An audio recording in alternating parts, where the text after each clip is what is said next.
हर हर महादेव साथियों, मैं अर्चना वर्मा आप लोगों का अपने चैनल लव यू जिंदगी में तहे दिल से स्वागत करती हूँ। आप सुन रहे हैं तो मेरी जिंदगी होगा 62वां भाग। ये जल्दी जल्दी बोलने वाली आदत निश्चित ही एक दिन मुझे फंसा देगी। मम्मी बोलती है कि सोच समझकर बोलो, लेकिन मम्मी को कौन समझाए कि सोचने समझने के लिए भी समय होना चाहिए। यहाँ तो मुंह पहले खुलता है, दिमाग बाद में चलता है। जिंदगी ने अपने आप को बुरी तरह से लताड़ा। साहिर को अधिकतर रात में जाकर काम करने की आदत थी, इस कारण जिंदगी गाहे बगाहे उसे निशाचर कहती थी। वह भी उसके पीठ पीछे, जो कि पहले से ही साहिर के कानों में पड़ी हुई बात थी। लेकिन आज बार बार बोलने वाला ये शब्द बेचारी के होठों से साहिर के सामने निकल गया था। ये निशाचर किसको कहा? साहिर अपनी आंखें छोटी करते हुए हैरानी से उसकी तरफ अपने सवाल के जवाब के लिए देख रहा था। जिंदगी ने अपनी पलकों को कसकर बंद करते हुए अपनी जीभ दांतों तले दबा ली थी। खुद को कहा, रात में आत्माओं की तरफ भटकती फिरती हूं ना। जिंदगी ने तुरंत अपनी बात सुधारते हुए अपनी आंखें खोली। साहिर धीरे से हंस पड़ा, लेकिन उसने अपनी हंसी भी दबा ली थी। चलो, तुम्हें इतना तो एहसास हुआ कि तुम क्या हो, पर कम से कम शब्द तो सही चुनना सीख लो। ऐसे को निशाचर नहीं कहते हैं, बल्कि रातरानी कहा करते हैं। मेरे लिए तो तुम प्रतापगढ़ के राजमहल में परीलोक भटक कर उतरी हुई एक खूबसूरत आत्मा ही हो। पर जब ऐसी खूबसूरत आत्माएं रात में भटकने का काम शुरू करेगी ना, तो इंसान भी जागते हुए उनका रास्ता देखेंगे। उद्धरण चिन्ह, मैं खूबसूरत हूँ। जिंदगी ने अपनी बड़ी बड़ी आंखें चिपकाते हुए साहिर से पूछा। जिंदगी को हैरानी के साथ साथ खुशी भी हुई थी कि साहिर ने उसकी तारीफ की, लेकिन साहिर को तुरंत अपनी गलती का एहसास हो गया था। उसने तुरंत हवा में उड़ती हुई जिंदगी को जमीन पर लाकर पटक दिया। बेखुदी में उल्टे सीधे शब्द उसके भी होठों से निकल रहे थे। हाँ, तो आत्मा खूबसूरत ही होती हैं। खूबसूरत बला, अब हटो, मुझे देखने दो, क्या प्रॉब्लम है?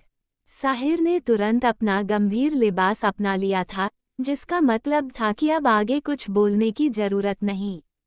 अपनी तो पूरी जिंदगी ही प्रॉब्लम है, कितना आप सुलझाइएगा? हाँ, तो ऐसे काम ही क्यों करती हो जिसमें कि सुलझाने की जरूरत पड़े?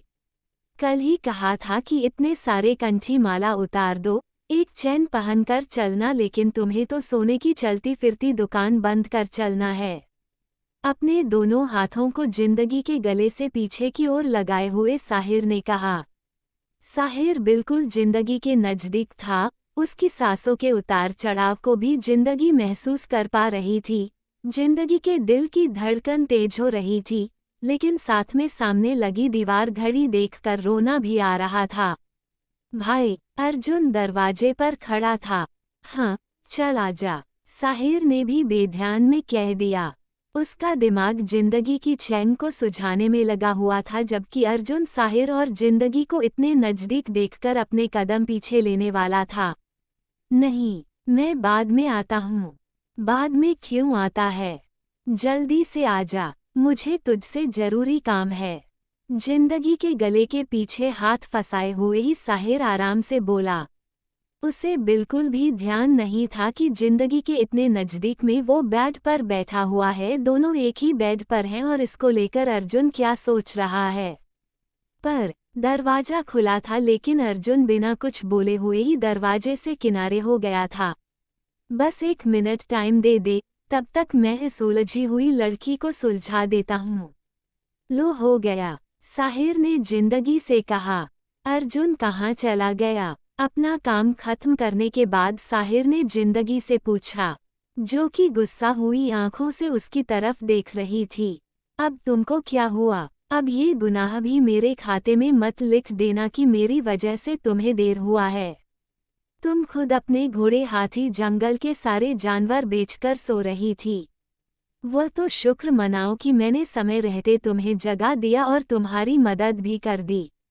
साहिर ने कुछ न समझते हुए कहा। बहुत बहुत मेहरबानी है आपकी। कम से कम आपने जंगल के सारे जानवर मेरे नाम रहने तो दिए थे, जो मैं आराम से बेचकर सो गई, वरना आपका क्या भरोसा, आप उन्हें भी छीन लिए रहते। जिंदगी ने धन्यवाद करने की जगह व्यंग किया। मतलब, साहिर को जिंदगी की बात समझ में नहीं आई, लेकिन जिंदगी ने कल रात की बात का अभी बदला निकाला था। इतना समय मेरे पास नहीं है कि मैं हर एक बात का मतलब आपको समझाती फिरूं। मैं पहले ही बहुत लेट हो चुकी हूं, अब मेरा लेट मत करवाइए। आपको तो कोई कुछ बोलेगा नहीं, पर मुझे अच्छी खासी डांट पड़ेगी। अभी डांट खाने की याद आ रही है। सोते वक्त निश्चिंत होकर सो रही थीं। उस समय तो किसी समय की चिंता नहीं थी, और अभी पूछ रहा हूँ कि क्या कहा, तो मतलब बताने में तुम्हें लेट हो रहा है। हाँ तो, नींद में कौन किसकी याद रखता है, और आप तो बहुत दिमाग वाले हैं ना, तो खुद मतलब समझ लिया कीजिए, और फिलहाल में मुझे जाने दीजिए। जिंदगी ने उठने की कोशिश करते हुए कहा। हाँ तो, जाओ ना, तुम्हें रोका किसने है। साहिर ने भी जिंदगी के अंदाज में ही उसको जवाब लौटाते हुए कहा। आपने। जिंदगी ने तुरंत जवाब दिया। मैंने। हाँ, आपने। अब हटेंगे भी सामने से, या यहीं पर बैठे रहेंगे? फिर लेट होगा तो मुझे मत कहिए कि तुम लेट कराती हो, क्योंकि मैं तो काकी सा साफ साफ कहने वाली हूँ कि मुझे राना सा ने उठने नहीं दिया था। जिंदगी ने अपने शरीर पर से कंबल हटाने की कोशिश करते हुए कहा, जो कि साहिर के नीचे दबा पड़ा था। ओह, मुझे ध्यान नहीं था। साहिर तेजी से बेड पर से उठकर खड़ा हो गया। जाओ, जल्दी से तैयार होकर नीचे जाओ। मुझे अर्जुन की भी मदद करनी है। पता नहीं लड़का कहाँ चला गया। साहिर ने कहा। मैं यहीं पर हूँ भाई। अर्जुन उदास उदास सा ही कमरे में आया था। आपको क्या हुआ भाई सा?